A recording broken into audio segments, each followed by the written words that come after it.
नमस्कार, आप देख रहे हैं आरएडी न्यूज। मैं हूं योगेश चक्रवर्ती। बिहार में नई सरकार के गठन के बाद आज सरकार की पहली कैबिनेट की बैठक हुई और इस बैठक के साथ ही सीएम नीतीश ने सिक्सर मारने का काम किया है।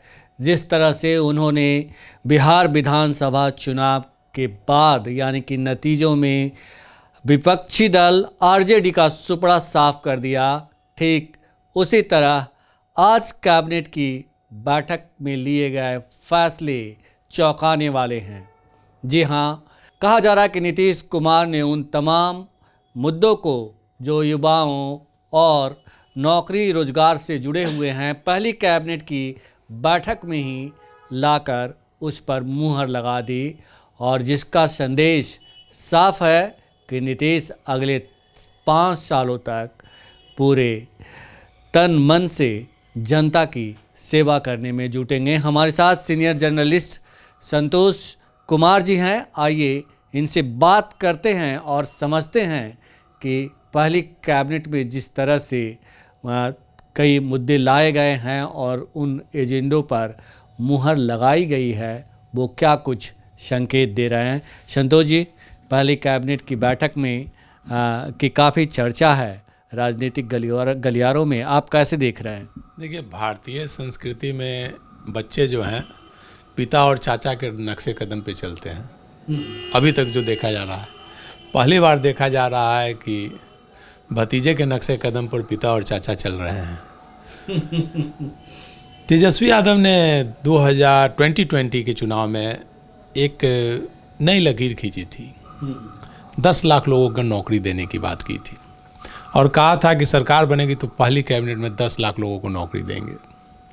उस समय तेजस्वी जी के चाचा नीतीश जी ने कहा था कि कहाँ से 10 लाख नौकरी दे देंगे, केवल बतौलेबाजी करते हैं, जेल से पैसा लाएंगे, बाप के यहाँ से पैसा लाएंगे, तरह तरह की बातें कही गई थी। लेकिन जब सरकार बनी नीतीश कुमार की और उसके बाद किसी कारणवश तेजस्वी यादव जब सत्ता में आए साथ में नीतीश कुमार के, तो फिर वही तेजस्वी के एजेंडे पर नीतीश कुमार चले और 10 लाख से ज़्यादा लोगों को नौकरी उन्होंने दी। जी 20 से 25 के बीच में। और 25 के चुनाव में तेजस्वी यादव ने एक और नई लकीर खींची। हर घर से एक नौकरी की बात उन्होंने की कि अगर सत्ता में आए तो हर घर से एक सदस्य को नौकरी देंगे। भले वो चुनाव में हार गए, लेकिन उनका एजेंडा आज भी जीवित है। कहा जाता है कि आदमी अब जब दुनिया में नहीं रहता है तो उनके अच्छे कर्मों की चर्चा होती है। तो तेजस्वी यादव सत्ता में नहीं आए, सत्ता से भले बाहर हो गए, राजनीतिक दुनिया में भले ही पिछड़ गए, मतलब 20% भी सीट नहीं आ पाया, लेकिन उनका एजेंडा आज घर घर में चर्चा का विषय है। तेजस्वी यादव ने हर घर से नौकरी की बात की थी और इस बार उन्होंने पहली कैबिनेट की बात नहीं की थी, 5 साल में देने की बात की थी। लेकिन 20 के एजेंडे पर नीतीश कुमार ने निर्णय लिया, जो तेजस्वी यादव ने 20 में कहा था कि पहली कैबिनेट में हम निर्णय लेंगे, तो इस बार नीतीश कुमार ने पहली कैबिनेट में ही छक्का मारा है और तेजस्वी यादव के एजेंडे पर मुहर लगाई। 20 से 25 में भी तेजस्वी यादव के एजेंडे पर मुहर लगाई, 10 लाख से ज़्यादा लोगों को नौकरी दी और 25 से 30 में भी तेजस्वी के एजेंडे पर मुहर लगा दी और 1 करोड़ लोगों को नौकरी और रोजगार देने की बात कही। तो ये तेजस्वी यादव की बड़ी उपलब्धि माना जा सकता है। जब उन्होंने एक घर घर से एक लोगों को नौकरी की बात कही थी, तो भाजपा, जदयू, तमाम पार्टियों ने आलोचना की थी कि पूरा देश का बजट भी लग जाएगा तो उतना नौकरी नहीं मिल पाएगा, पूरे देश में उतने लोगों को नौकरी नहीं है, तो कहाँ से तेजस्वी यादव दे देंगे। बिहार में लगभग 3 करोड़ परिवार हैं, तो कहाँ से सबको नौकरी दे देंगे, पूरा देश में 3 करोड़ लोगों को नौकरी नहीं है। तो आज देखिए, नीतीश कुमार ने उनके एजेंडे पर कहा 1 करोड़, 3 करोड़ नहीं, लेकिन 1 करोड़ की शुरुआत तो उन्होंने की। नौकरी और रोजगार 1 करोड़ तो कहा उन्होंने, 5 साल में देने की बात तो कही थी। यही नहीं, तेजस्वी यादव 25 के चुनाव से पहले जो जो एजेंडा लेकर आए, सब पर नीतीश कुमार ने मोहर लगाई। चाहे मुफ्त बिजली देने की बात कही तेजस्वी यादव ने, तो नीतीश कुमार जो सदन में बोलते थे कि मुफ्त कभी बिजली नहीं दी जा सकती, कम रेट पे दीजिए लेकिन मुफ्त कभी नहीं दीजिए, वही नीतीश कुमार ने बिहार में 125 यूनिट बिजली फ्री कर दी। वृद्धा पेंशन, वही नीतीश कुमार ने वृद्धा पेंशन बढ़ा दी तेजस्वी के एजेंडे पर। महिलाओं को पेंशन, विधवाओं को पेंशन, मतलब कई योजनाओं की झड़ी लगा दी उन्होंने। मतलब जीविका दीदी को 10,000 रुपये दे दिए। तो तेजस्वी जो एजेंडा तय कर रहे हैं उस पर नीतीश कुमार काम कर रहे हैं। अब इस बार देख लीजिए, 1 करोड़ नौकरी की बात उन्होंने कर दी।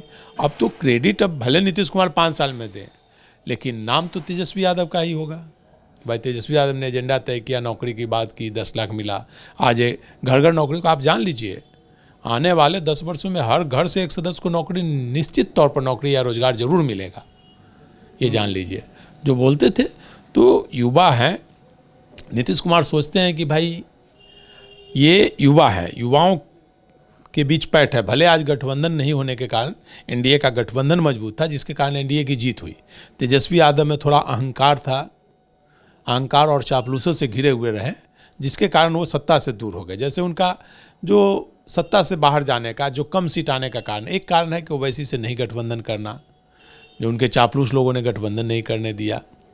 उसके अलावा वो अति उत्साह में भाई सरकार बना रहे हैं मुख्यमंत्री, पहले ही वो मुख्यमंत्री बनने का दावा पेश कर रहे थे। बिल्कुल बिल्कुल। लेकिन जो उन्होंने आप ये कहना चाह रहे हैं संतोष जी कि जो उन्होंने कहा उसे सीएम नीतीश कुमार चुनाव से पहले भी इम्प्लीमेंट किया और चुनाव के बाद आज पहली कैबिनेट की बैठक में भी उसकी झलक दिखी और उन्होंने पहली कैबिनेट की बैठक में 1 करोड़ युवाओं को रोजगार देने के एजेंडे पर मुहर लगाई है।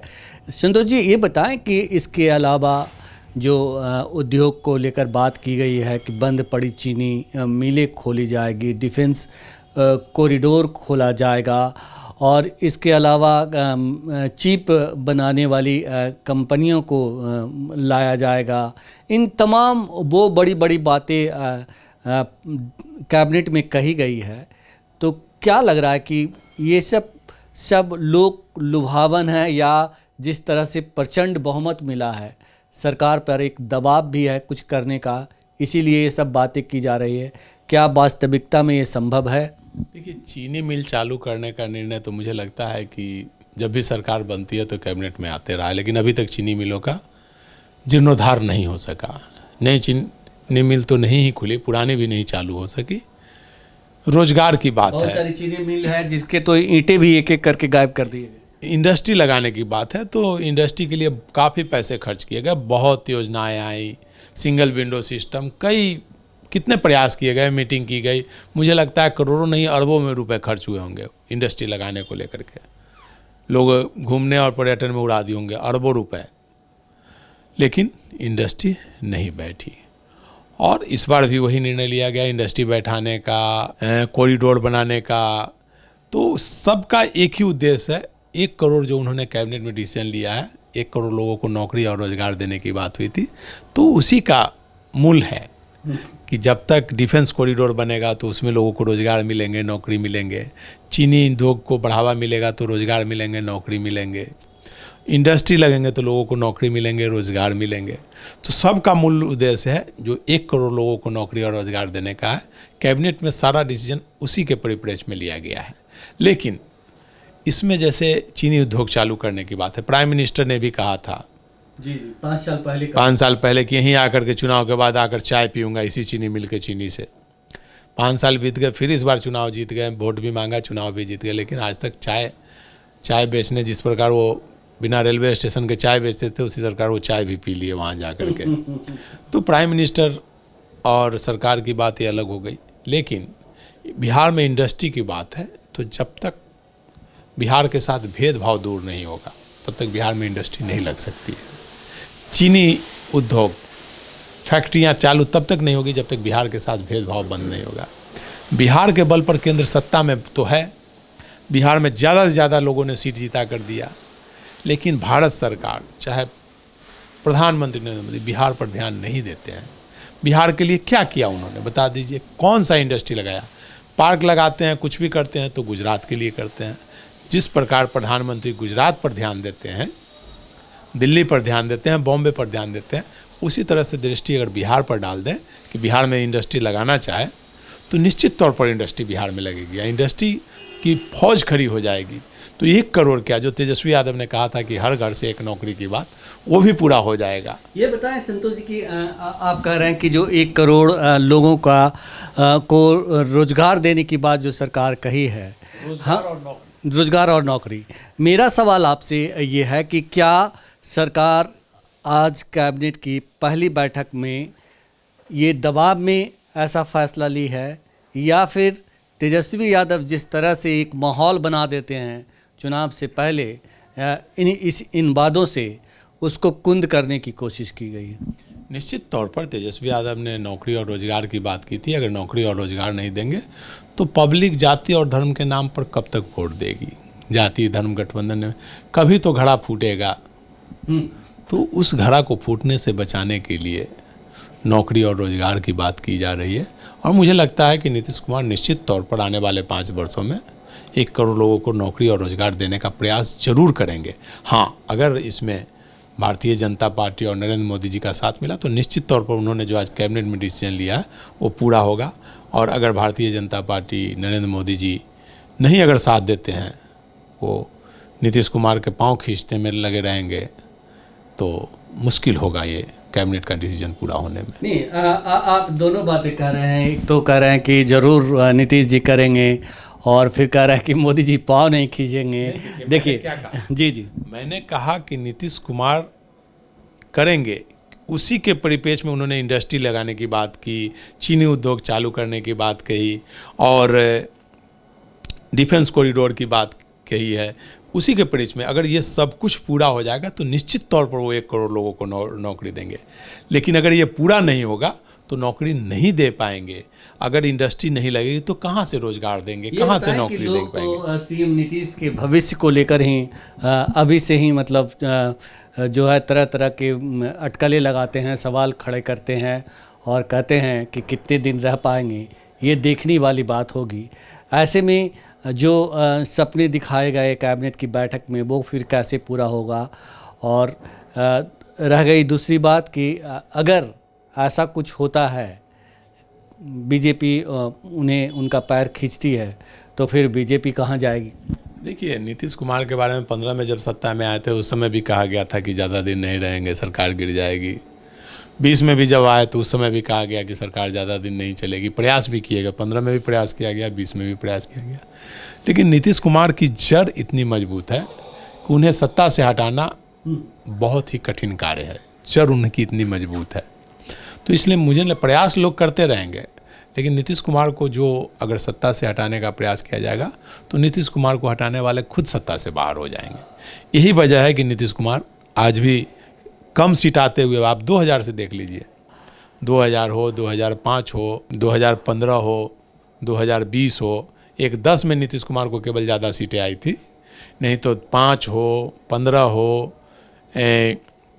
20 हो या 25 हो, हर बार कम सीट आने के बावजूद नीतीश कुमार को मुख्यमंत्री उनके साथियों ने बनाया। इसका मूल कारण यही है कि नीतीश कुमार का जनाधार, जड़ बहुत मजबूत है। जी जी जी, ये तो राजनीति की बात हुई संतोष जी। लेकिन आपने शुरू में जो कहा कि तेजस्वी यादव की आपने बात की कि तेजस्वी यादव ने एक माहौल बनाया, और कम से कम उसकी वजह से आज सीएम नीतीश भी वही राग आलाप रहे हैं, न सिर्फ आलाप रहे हैं बल्कि उसी नक्शे कदम पर चल रहे हैं। ये बताएं कि सीएम नीतीश आज जब 20 सालों बाद, जब वो सत्ता में रहते हुए 20 साल के बाद वो 25वें साल में प्रवेश कर गए हैं, 5 वर्ष अगर और रहेंगे तो 25 साल उनका हो जाएगा कार्यकाल।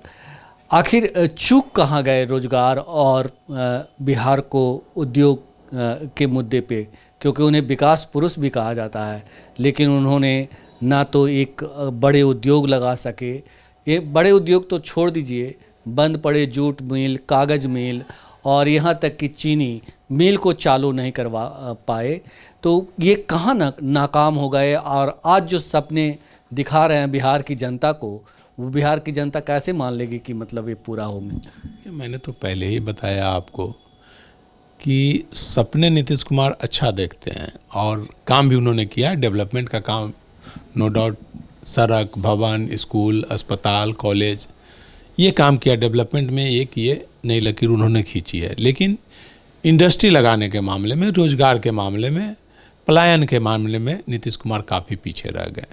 इसका मूल कारण यही है कि वो लगातार भाजपा के साथ सत्ता में रहे ज़्यादातर समय, और भारतीय जनता पार्टी नीतीश कुमार को मुख्यमंत्री जरूर बना देती है, लेकिन केंद्र से उतना सपोर्ट नहीं मिल पाता है इंडस्ट्री के मामले में या पैसे के मामले में, कई मामलों में, जिसके कारण बिहार हमेशा पिछड़ा रहा। नीतीश कुमार प्रयास करते रहे, ग्लोबल मीट कराया, विदेश दौरा किए, लेकिन सपोर्ट नहीं मिलने के कारण, भारत सरकार के कारण इंडस्ट्री नहीं लगा पाए।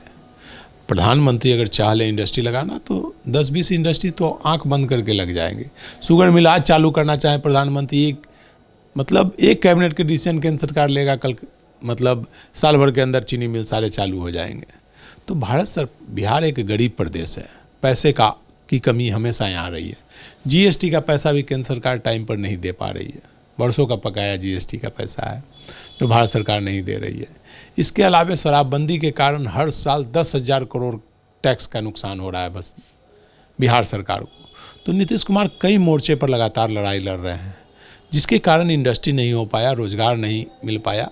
इस बार भी नीतीश कुमार एक प्रयास कर रहे हैं। तो मैंने पहले ही कह दिया कि अगर सरकार का सहयोग केंद्र सरकार का नहीं रहा तो ये भी कैबिनेट का डिसीजन, पिछले 20 वर्षों से जो चला आ रहा है इंडस्ट्री लगाने की बात, रोजगार देने की बात, वही ना कहीं ढाक के 3 पाँच ना रह जाए, कहीं वो भी सपना ही ना रह जाए 1 करोड़ लोगों को रोजगार और नौकरी देने की बात। तो प्रयास तो उन्होंने किया जी, लेकिन अब प्रधानमंत्री का अगर सहयोग मिला, भारत सरकार अगर फंड दे दे और इंडस्ट्री, एक बार प्रधानमंत्री किसी भी इंडस्ट्रिस्ट को कह दें भाई कि बिहार में इंडस्ट्री लगाओ, तो निश्चित तौर पर लगाएगा। जिस प्रकार से कोई भी इंडस्ट्री लगती है तो गुजरात ही क्यों चली जाती है। जी बिल्कुल, तो ये बिहार की सच्चाई है। कथनी और करनी में अंतर है। बिहार की जनता को सपने हर कोई दिखा रहा है, लेकिन उसे हकीकत में उतारने की चुनौती है। और जब तक नीतीश कुमार बीजेपी के साथ में हैं, तब तक बिहार में इंडस्ट्री, उद्योग लगेंगे, इस पर प्रश्न चिन्ह लगा हुआ है। जैसा कि सीनियर जर्नलिस्ट संतोष जी ने कहा कि चाह सब कुछ करवाता है और यहाँ चाह ही नहीं है। फिलहाल इतना ही। आप हमें फेसबुक पर फॉलो करें, यूट्यूब पर सब्सक्राइब करें, लाइक करें, शेयर करें और कमेंट्स कर अपना महत्वपूर्ण विचार और सुझाव जरूर दें। धन्यवाद।